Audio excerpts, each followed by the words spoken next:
Baik, Asy-Syafi'i dulu. Asy-Syafi'i lahir di Gaza, Palestina. Waktu kecilnya sudah yatim.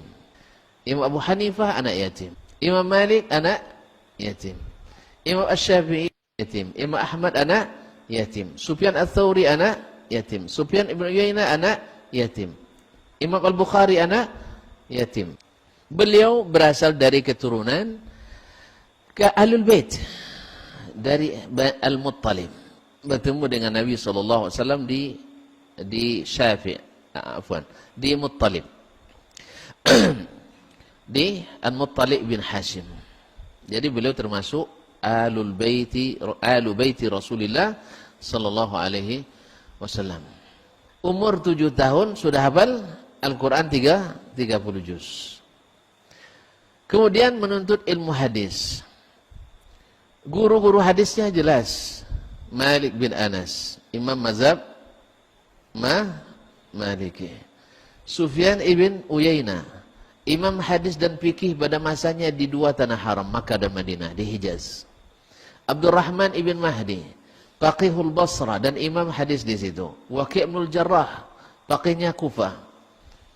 Dan Yahya ibn Sa'id al-Qattan adalah faqihnya dan muhaddisnya Basrah.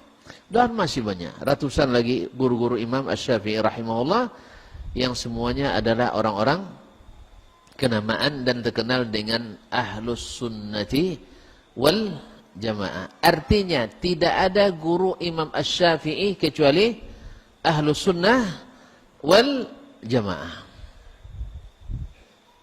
Selesai? Cukup ringkas saja ya, dosa panjang-panjang. Nah, sekarang Imam Abul Hasan Al-Asy'ari. Imam Abul Hasan Al-Asy'ari rupanya yatim juga. Yatim juga. Beliau juga yatim dan ibunya menikah di waktu beliau masih kecil dengan seorang pentolan Mu'tazilah. Dengan tokoh besar Mu'tazilah, namanya Abu Ali Al-Jubba'i. Ini adalah pembesar Mu'tazilah. Inilah yang mendidik beliau sampai umur 40 tahun lamanya. Mazhabnya apa? Bermazhab Mu'tazilah. Mu'tazilah itu siapa? Orang yang mendahulukan akal daripada wahyu. Mendahulukan akal daripada wahyu. Asal wahyu tidak sesuai akal, maka wahyu mesti dikuatkan. Akal mesti dimenangkan. Makanya Mu'tazilah bersekukuh mengatakan Al-Quran itu makhluk. Apa sebab? Supaya mereka bisa mempertentangkan antara akal dengan Al-Quran. Supaya bisa mempertentangkan antara akal dengan Al-Quran. Kenapa? Al-Quran makhluk, akal makhluk, mendahulukan akal dari Al-Quran berdosa? Berdosa? Saya ulang lagi lah. Subhanallah. Al-Quran bagi mereka makhluk, akal juga makhluk. Bertentangan makhluk dengan makhluk. Saya dahulukan salah satunya. Berdosa? Hah? Ikhtalafal ulama. Terjadi khilaf. Jadi saya ulangi lagi. Al-Quranul Karim menurut orang Mu'tazilah adalah makhluk. Apa arti makhluk? Ciptaan Allah. Sebagaimana air ini ciptaan Allah, ini ciptaan Allah, semuanya adalah ciptaan kita, ciptaan Allah Subhanahu wa ta'ala. Akal ciptaan siapa? Ciptaan Allah. Bila bertentangan antara akal dengan Al-Quran, yang kedua-duanya makhluk, lalu saya dahulukan akal yang ciptaan Tuhan, kata mereka, ciptaan Allah, dan Quran juga ciptaan Allah. Dosa? Khilaf lagi ya. Mendahulukan salah satu makhluk dari makhluk lain berdosa? Bagi mereka enggak. Karena ini juga makhluk. Tidak mungkin Al-Quran lebih kuat dari akal. Itulah pendek ceritanya bagi mereka. Tidak mungkin Al-Quran lebih kuat dari Akal, karena akal itu adalah membedakan yang baik dengan buruk dengan akal, menentukan yang hak dengan yang batil dengan akal. Akhirnya mereka banyak menolak ayat Al-Qur'anul Karim. Maka Al-Mu'tazilah di antara yang terkenal dari akidah mereka adalah tidak mengakui satu pun sifat Allah Subhanahu wa taala. Nama ada tapi tak ada sifat. Di antara nama Allah mereka akui Al-Alim, Maha mengetahui tapi tak mengetahui. Apa pula tu? Dia Maha mengetahui tapi tak ada ilmunya. Tak ada ilmunya. Ini masuk akal nih? Masuk akal? Inilah kan subhanallah ya. Orang yang, makanya saya selalu katakan orang yang terlalu memperturutkan akal seperti orang yang kehilangan akal. Allah maha kaya, tapi tak ada kekayaannya. Allah maha pengasih, tapi tak mengasihi. Allah maha penyayang, tapi tak menyayangi. Allah maha besar, tapi tak besar. Macam masuk akal? Tapi bagaimana Mu'tazilah masuk? Alasannya apa? Karena kalau kita akui dia itu besar, sama dengan makhluk, mujassim kita. Itu enggak ya? Ya kalau kita katakan dia punya kekayaan, berarti sama dengan makhluk. Itulah dalil satu-satunya bagi mereka. Sehingga ayat yang dibacanya selalu laisa kamitslihi syai'un. Itu aja ayat akidah yang dipakai, yang lain tak dipakai. Kaum muslimin, ini fase pertama kehidupan Imam Abul Hasan Al-Asy'ari rahimahullah wa ghafara lahu. Wajarlah dari sejak kecil dididik oleh siapa? Oleh ayah tirinya. Sayang pula sama dia.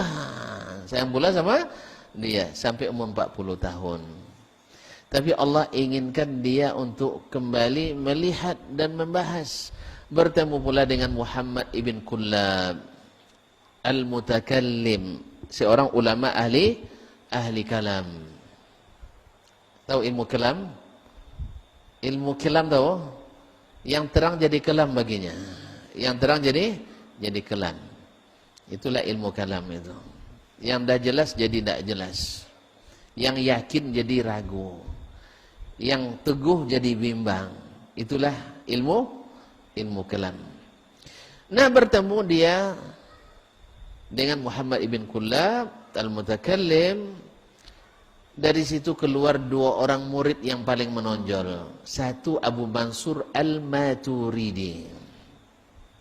Yang kedua adalah Abul Hasan alaihi ma rahmatullah. Kaum muslimin. Nah, ini fase kedua. Nah, ketika selesai dari mazhab Mu'tazilah, Imam Abul Hasan mengumumkan dia meninggalkan mazhab Mu'tazilah di mimbar Masjid Basrah. Dia mengatakan, saya tinggalkan mazhab Mu'tazilah dan tobat daripadanya. Baik.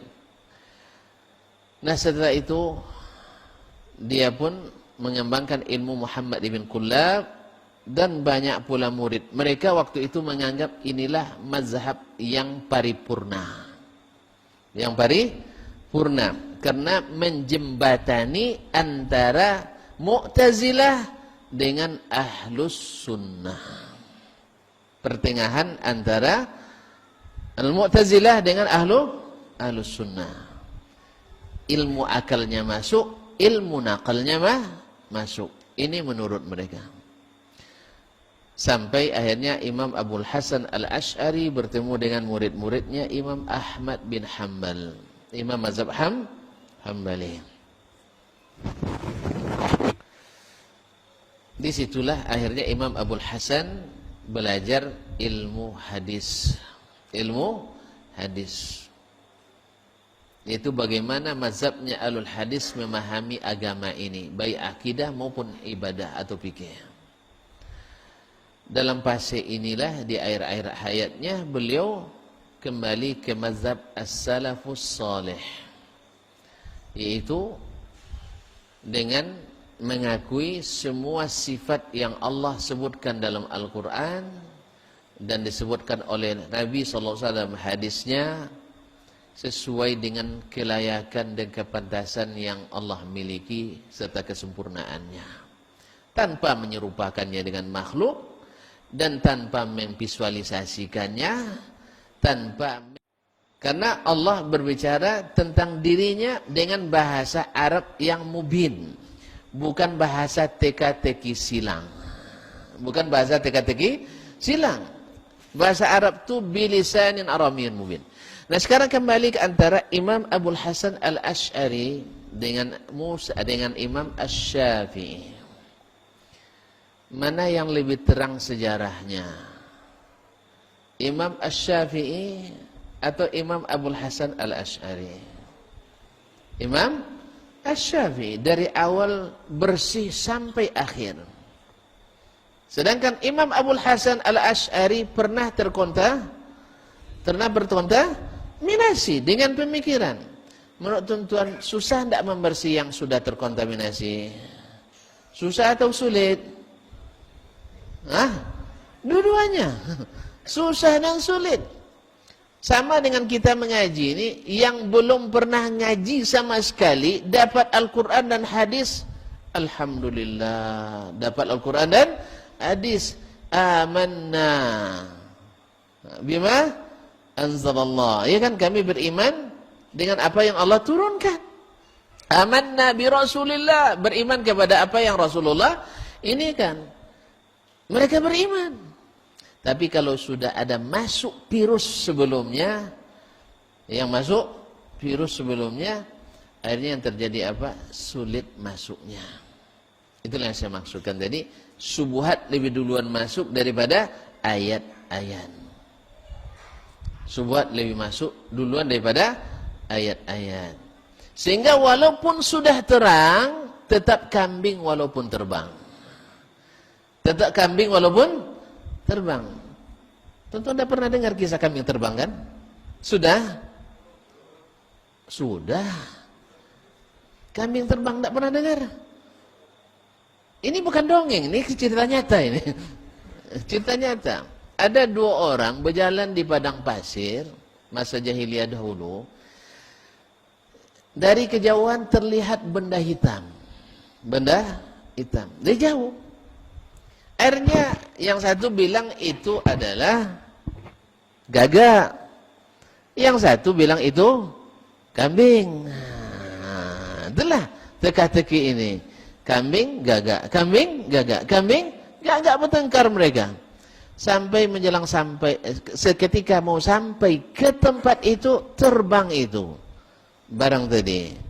Yang bilang kambing, anazatun walau tarat. Pokoknya kambing walaupun terbang. Nah, ini masalah. Pokoknya tetap kambing walaupun terbang. Pasalnya apa? Sudah membuat keputusan hukum sebelum punya gambaran yang jelas. Sudah beri keyakinan sebelum punya ilmu dan dalil.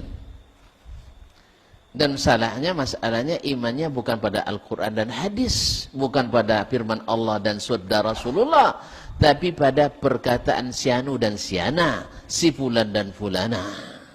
Ya kan? Si ani dan si ana. Nah, kaum muslimin dan muslimat dirahmati Allah Subhanahu wa taala. Akhirnya ketika saya tanyakan, nah sekarang sudah jelaskan, Syafi'i failnya bersih. Imam Abul Hasan Al-Asy'ari failnya pernah terkontaminasi. Mana yang lebih berhak untuk kita turuti? Pikir dulu Ustaznya. Ayolah pikirlah, 3 tahun saya beri waktu. Ya, enggak, bukan 3 hari. Saya beri waktu 3 tahun. Tapi jangan didiamkan. Harus dicari dan dicari. Ngaji dan ngaji. Tapi kalau nanti ngajinya ke subuhat lagi, nah, pasti hilang lagi. Apa maksud subuhat, Ustaz? Yaitu hak yang bercampur dengan batil. Hak yang bercampur dengan batil. Kalau batil saja tidak dinamakan subuhat. Hak saja tidak sebut dengan subuhat. Kapan baru dinamakan subuhat? Kalau bercampur hak dengan batil. Bunyi yang dibacakan ayat Ar-Rahmanu 'alal 'arsyis tawa. Ayat juga dibaca.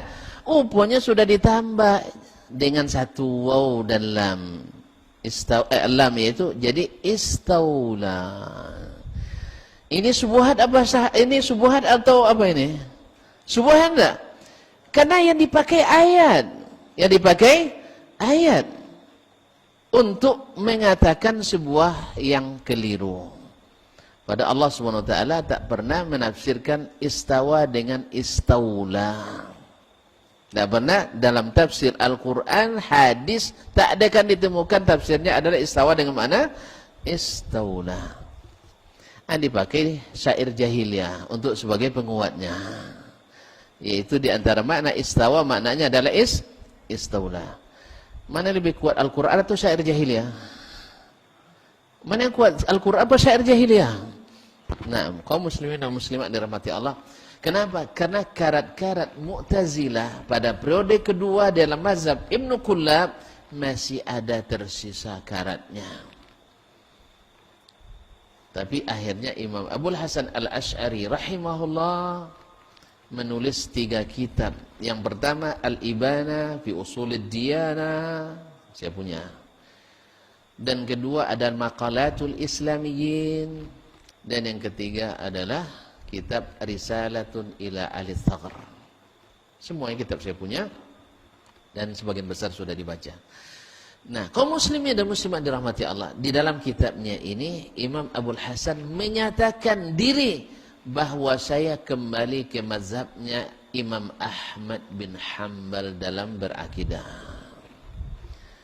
Oleh sebab itu yang benar adalah bahwa mazhab Abul Hasan Al-Asy'ari adalah mengikut mazhab Imam Asy-Syafi'i.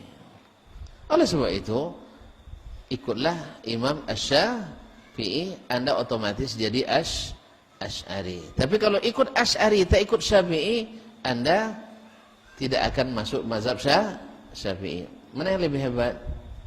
Asy-Syafi'i atau Asy'ari? Asy-Syafi'i. Nah, tinggalkan dia, Allah ganti yang lebih baik.